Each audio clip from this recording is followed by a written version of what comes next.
Successes Duke and Duchess Harry and Meghan have expressed concerns over the stigma associated with mental health issues. The two are urging anyone who may be having difficulties with such an issue to speak up so that they can get assistance. They made this call while attending a summit on mental health awareness for teenagers in Abuja that Jinko and the Artwell Foundation organized. Arise correspondent Benariman Benjamin tells us more. The Duke and Duchess of Sussex arrive in Abuja, the capital of Nigeria. Their first engagement is at the Mental Health Summit. They were received with enthusiasm by students and event organizers who also presented gifts and put on a fantastic cultural display.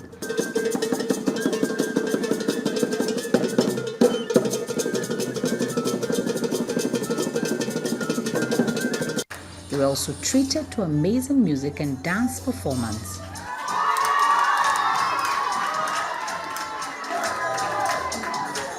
According to the World Health Organization, more than 700,000 people die due to suicide every year.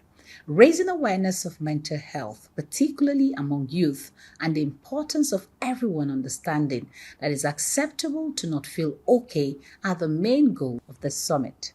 Mental health issue is on the rise in Nigeria. People from all socioeconomic backgrounds and age groups have been impacted by this. Among the most dominant illnesses include substance misuse, anxiety disorders, and depression. But because of a lack of knowledge and cultural misconceptions, particularly in Africa, a lot of people suffer in silence and frequently receive the wrong diagnosis or treatment. In an effort to raise awareness, Harry and Meghan are now adding their voices. In addition, they are pushing for greater public awareness of the risk connected to mental health when there is silence. Every single person has mental health. So therefore, you have to look after yourself to be able to look after other people, and other people have to be able to look after themselves to look after you. That's the way it works. And there is no shame to be able to acknowledge that today is a bad day. Okay? That you woke up this morning feeling sad. That you left school feeling stressed. That you've lost a loved one in your family and you don't know who to turn to or who to speak to. All of these things you may have been led to believe are not for conversation. We are here today to tell you that that is not the case. Every single one of those things is completely normal. It is a human reaction, whether it's grief, stress, whatever the feeling is. It comes from an experience that you have had. You can have it, she can have it, I can have it, they can have it. Every single one of us is likely to have it on any given day. It is a complete honor to have our first visit to Nigeria be here with all of you. We believe in you. We believe in your futures. We believe in your ability to continue to tell your stories and to just be honest with each other. There is no need to suffer in silence. Hi. Just make sure that you are taking care of yourselves, and that begins with your mental health by really talking about whatever is coming up for you. Participants at this event have high expectations. I've learned different things like thinking errors. I've learned different things like thinking errors, and I noticed that it happens to different people all the time. I noticed that actually happens to me. I learned how to reduce those things, how to correct them. I also learned that whenever I'm expressing myself, I don't have to keep it inside. I can be assertive. That's like saying things in a way, and you don't have to be necessarily aggressive. It has changed many things in me. Like, I've realized things about myself that I'm supposed to realize. Like, know things about myself, know my weakening points, and know the place I'm strong at. Today we're divided into groups, and my group, we're taught how to use assertive statements. That means in a situation when you can talk to someone in a kind way. An assertive statement is a statement in which you explain your needs, your wants, and your thoughts to a person, and not make that person to be angry or hurt by your statement. The Nigerian government is under pressure to increase funding for resolving these problems. It'll be teens and youth for the entire program. That's important to us because I think the the stigma and the misconceptions about mental health are so calcified in the adult population. There's not much we can do to change their minds. But if you can get to the youth and teens who are so, we've learned that just through these few sessions, that they're so open and they have so many questions, brilliant, thoughtful questions. They have so many wrong ideas that have been passed down to them, and they're open to learning new ideas. So if we can get to this generation, they will grow up more mentally healthy and fit, but then they'll also hopefully have kids who then grow up in an environment where they're more mentally healthy and fit. So this generation is very important to us. So we're going to focus on this generation for the rest of the program. With the efforts that Megan and Harry are making to create more awareness across Africa, there is a call for more action in order to reduce the growing number of suicide across the world. Punaraman Benjamin, Arise News. Well, there's so much to talk about on mental health, and joining us now is Afa Muyema. He is a co-founder and CEO of the Jinko Foundation. Welcome to the program. Good to have you join us. Thank you so much for having me. And yes, like I said, there's so much to talk about when it comes to mental health. Can you read out statistics from the global fronts and then narrow down to Africa, to Nigeria? Yes, and they're very depressing stats, for lack of a better word, across the globe, but also in Nigeria. The lack of attention to mental health care.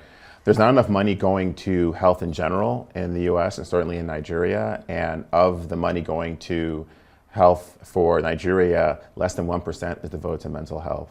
So, and you imagine that very little of that's actually trickling down to teens and youth. Mm-hmm. And so we're dealing with a real crisis, and so many people have been at the forefront of this, and first and foremost amongst them having the Duke and Duchess, Prince Harry and Meghan. And so when they approached us with the idea of extending this to Nigeria and building out our partnership, we were just so honored to be associated with them and to collaborate to bring this very important, vital issue to the youth in Nigeria who we love and who we serve every single day.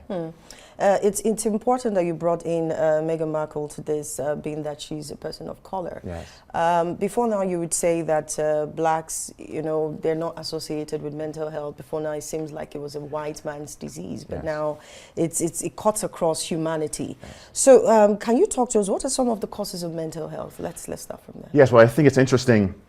And I'm glad you mentioned the stigma around it, which is just so pervasive, and not only in the U.S. where we're based, but also here in Nigeria where we work. Mm-hmm. And the idea of mental health automatically being mental illness, mm-hmm. and that conflation of the two, that physical health, there's physical health, and there's mental health, and there's spiritual health, mind, body, and spirit. And so we give such a lack of attention to mental health, mm-hmm. and the idea that anyone who mentions not feeling quote unquote mentally healthy is automatically crazy or deranged, mm-hmm. or something's wrong with you, you're permanently broken.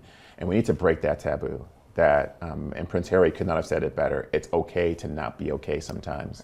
And sometimes just saying that and being open to it and saying, I am really struggling with this issue or with this phase of my life or with these people in my life. Mm-hmm. It's amazing how people will go, oh, me too. Like I thought I was the only one. I thought something was wrong with me. And when you have people of the caliber and with the national, international following of the Duke and Duchess, it just opens up people to say, well, if they're feeling it, and if they're so expressive and so courageous and talking about it and supporting it, then I can come forward. And so we saw that at our summit. We had so many youth there who were they began the summit quiet and nervous and not knowing much about mental health. And by the end, they were asking these complex, dynamic questions about their own mental health and their psyche, and they're really challenging us and the facilitators. My sister Unche, who's a board director, Jinko, is with me, and we were just startled by how thoughtful they're being, and we realized, my goodness, these hungry minds need to be fed, and so it just justified the need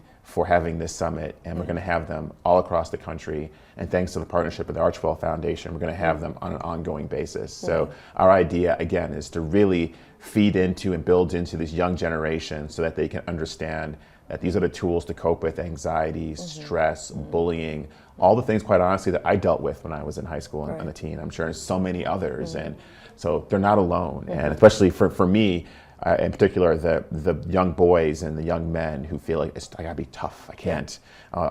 Mental health is for women, or for and just talking to the guys there at the summit, they're coming to me and saying, my mind's open. I feel like I'm expressing all these emotions. I'm sure over the course of the next days and weeks, the young men are going to continue to be able to emote and really be able to give word and definition to what they're already feeling.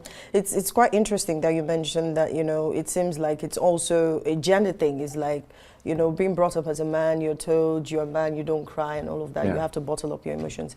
But that brings me to the issue of awareness. Yes. How much of awareness do we, you know, are we pushing out there? I know you're doing a lot Mm-hmm. in your foundation, but how much have you discovered is not yet known, Yes. you know, with that here? It's growing, and I would credit social media. Social media has a lot of ills, but one of the things that it has been able to do is really get people in the palm of their hand to be able to access mental health services, mental health, people talking about mental health, talking about I'm not okay. You have, you know, famous footballers or famous people in Nollywood or people who are in music talking about their struggles, and again, they can go out to millions of followers who then spread it and it goes viral, and you have people understanding, oh goodness, if my favorite footballer is having these issues and he's rich and famous, or my favorite singer and she's, you know, on a worldwide tour, then you know, me in my village or me in my town, I can understand it. And so it's really raising awareness and then pushing and pressuring government. And I have personal friends who have really pushed for the mental health bill that was recently passed, and I'm so proud of them.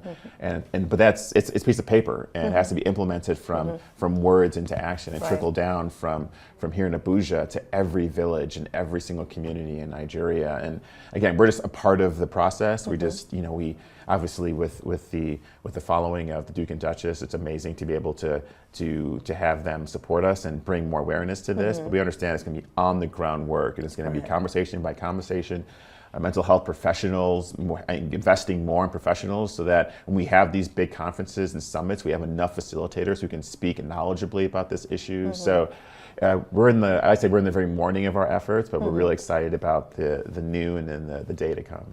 Okay, so besides, you know, checking with a psychologist to know how mentally fit you are, do you, from your research, have you seen that do we have enough rehabilitation centers? Yes, not No. like sometimes when you say someone is going through this, you go to some of the centers and you're like, this is not where I want to be, even if I have this issue or I have that issue.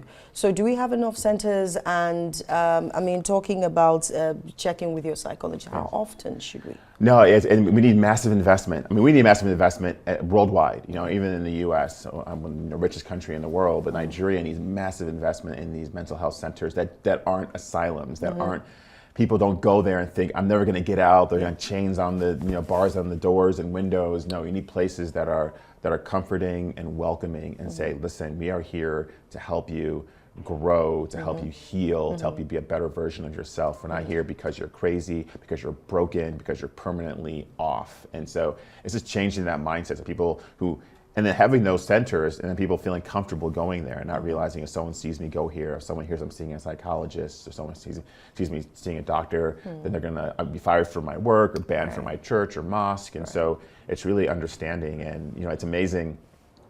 We spent a lot of time in Los Angeles, and talking about going to see my therapist is as natural as I'm going to the store to buy groceries, or I'm going to the movies. It's amazing how people will just drop the word therapist or my psychologist or my psychiatrist, and that stigma's been broken there. And I think we need to have that same conversation here, where someone's like, oh, I have to leave work today, I have to see my psychologist, or so it's my therapist about this issue I'm having, and she said this, and someone's like, wow, like I know you and you're not crazy and you're a therapist, like, and then probably whisper like what's her name, like, what can I, because like again, like everyone has these issues, and so it's less of a matter of convincing people that they have an issue. It's more, how do I define what's going on inside of me? How do I realize that I'm not cursed, I'm not broken, that you can use tools, talking it out with a professional, talking it out with friends, a friend recognizing, hey, I noticed you've been, and Harry mentioned this during his talk, like, hey, I noticed you were kind of quiet in class, or I noticed that in school today or at work today, you're not eating much, are you okay? Like, I want to check, people just checking in. It's amazing.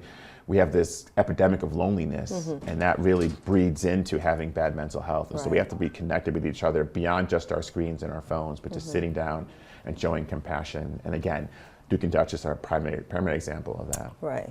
Thank you so much for your time, Alpha Muyema, speaking to us with regards to mental health. It's something we have to keep talking about. And the government has to do more, just like you said, funding. Thank you so Thank much. you for coming.